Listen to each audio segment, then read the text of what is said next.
qofkii weji aabaha manoole aabe uu dhintaa uu dhintay mar hore uu dhintay infaantay uu dhintay aaba maaha aaba lama dhigi karo dulin haddaba daawad adaan kula hadlaa mala yaabantahay muuqaalka haddaad aragti waa Mrs. Waldo caynaysa waalidkeeda ayada dhalay qaasatan aabaheeda sidoo kale xogtii ugu dambeysay gabadhan ay adeynahayna sidoo kale intaan gudagelin barnaamijkeena fadlan haday tahay markii kuugu horeysay soo booqanayso YouTube-keena waxaan ka codsanaynaa subscribe noo saarto sidoo kale haddaad naga daawanaysa barteena Facebook page waxaan ka codsanaynaa inaad follow noo soo dhaado sidoo kale haddaad naga daawanaysa barteena TikTok waxaan ka codsanaynaa inaad follow noo soo dhaado ugu dambeyn daawadayaasha qiimaha badan xogtii ugu dambeysay ayaan idinhaynaa sidoo kale daawadayaasha qiimaha badan 40 saac ugu dambeysay gabadhan lagu magacaabo Mrs. Waldo ayaa isu soo taray wararka sheegay in laaf doobtay sidoo kale daawadayaasha qiimaha badan wararkaas ayaa noqday gabi ahaanba been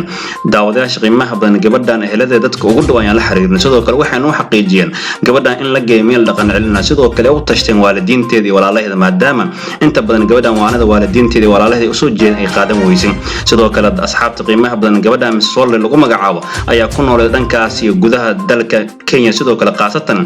magaala madaxda Nairobi ay ku nool sida daraadeed inta badan waanada loo soo jeeday way qaadan weysay بعد دبنتي لو dhigay ku soo dhacdo in ay timaado Muqdisho sidoo kale ay dhulkeeda dalkeeda hooyo ku dalxiisto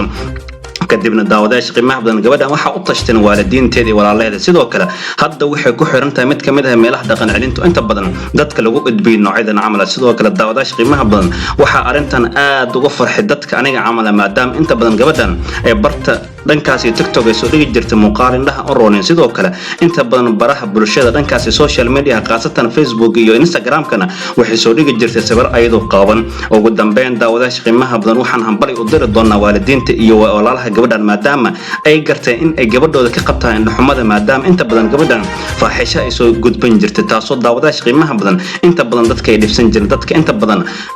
wanaaga u saaxiibka laakiin inta badan dadka xumaanta jecel waa aad ay u raaxaysan jireen sidoo kale daawadayaasha qiimaha badan wararkii 40 saac ugu dambeeyay waxa baraha bulshada wareejina in gabadhan la afduubtay gabadhan dadka ayadoo dhow sidoo kuwa TikTok inta badan ka niikay sida daraadeed waxa rajayn doona kuwa ayada camal ah in dabinta camal loo dhigay sidoo kale la geeyo meel dhaqan celin maadaama daawadayaasha qiimaha badan gabdhaha inta badan TikTok isticmaala inta badan baraha bulshada ay ku soo gudbiyaan waxyaabo dhaqan xun sidoo kale ay bartaas ka niikayaan kaliya sida daraadeed waxa rajayn doona sida Mrs. Waldo loogal oo la geeyay meel dhaqan celina sidoo kale kuwaas camal ayagana in la edbin doono sida daraadeed daawadayaasha qiimaha badan wararka ugu dambeeyay sheega in gabadhan la afduubtay gabi ahaanba waa been gabadhan waxa dabin u dhigay waalidiinteeda iyo walaalaheeda sidoo kale waxay geeyay meel dhaqan celina gabadhan hadda waxay ku xiran tahay mid kamid ah meelaha dadka lagu dhaqan celiyo sida daraadeed daawadayaasha qiimaha badan waa arin aad iyo aad looga farx maadaama gabadhan inta badan baraha bulshada soo dhigi jirtay waxyaabo fawaaxisha sida daraadeed daawadayaasha qiimaha badan waa xogta ugu dambeysay waxa noo soo gudbiyay dad kamid ah familiyada gabadhan ugu dhow sida daraadeed